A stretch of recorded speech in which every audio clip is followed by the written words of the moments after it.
Minorities are often defined as a small group of people who have less power and control over their lives compared to a dominant group.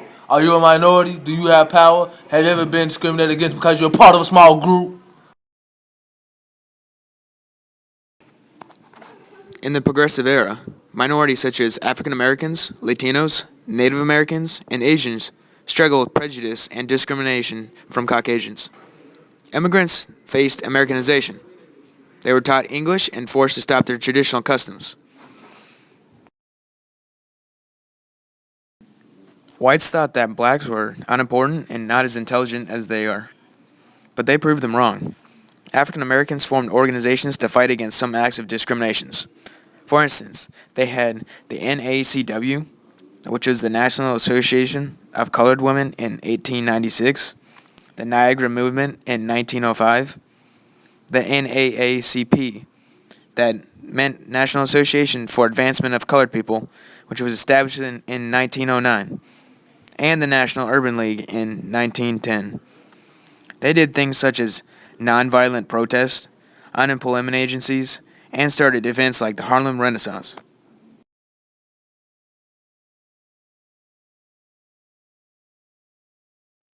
What is your full name?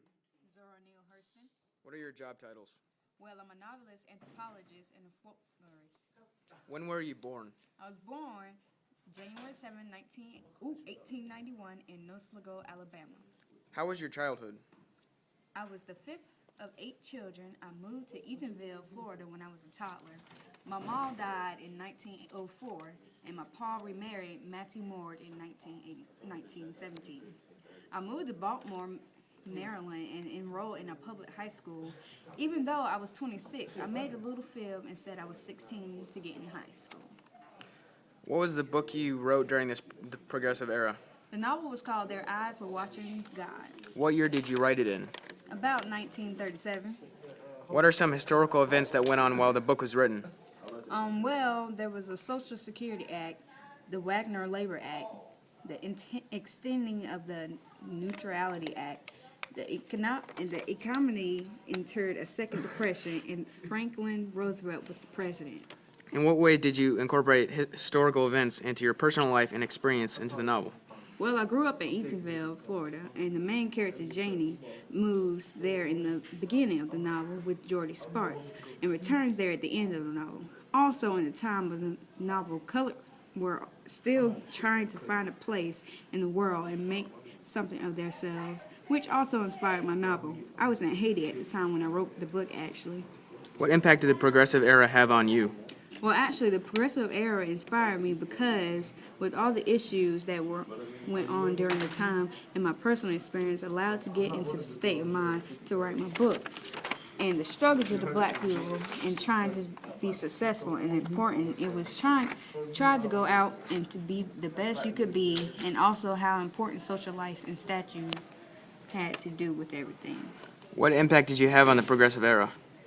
Well, I was part of the Harlem Renaissance, which was literally a movement beginning in the 1920s, when blacks speak their mind and produced and made their own movies, dances, music, and books. And the Harlem Renaissance impacted the Progressive Era because basically it gave whites a reason to pay attention and realize blacks are equally talented.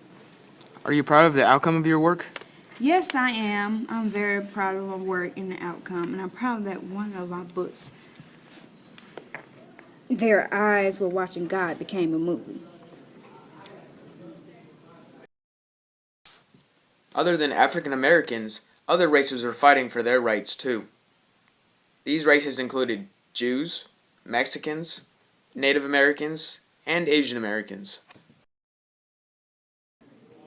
B'nai B'rith was a service organization founded in 1843 in New York by American Jews to provide service to their own people, such as providing religious education and helping Jewish families. There was growing anti-Semitism, so there was another group formed called the Anti-Defamation League in 1913.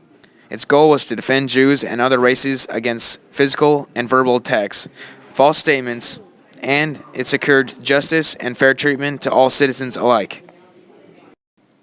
Mexican Americans stood up for themselves by forming groups like the Partido Liberal Mexicano, the PLM, in Arizona, which offered Mexicans the same things that the Urban League gave to African Americans. Also, Mexicans formed the Mutualistas, which were groups that made loans and helped other Mexicans with legal assistance. Asian Americans also stood up for their rights. A law in 1913 in California said that only American citizens could own land because Japanese immigrants could not become a citizen. They started to put the land in their children's names since they were born in the U.S., and this was a way around the law. In 1907, there was a gentleman's agreement that stated that Japan could not give passports to Japanese immigrants. Today, minorities have become more noticeable and accepted into society. Some recent groups of minorities are LGBTs, African Americans, immigrants, Asians, and Hispanics. It's still the same, but a little bit different than how it was in the progressive era. Even though there's no longer a big race issue, there are still some issues with minorities fighting for their civil rights, such as gay rights, health care, and gender equality. But as Americans, we do have the right to be free and be ourselves, and to be supported by our government. It's why stuff like the Equal Rights Amendment, the NAACP, the HRC was established.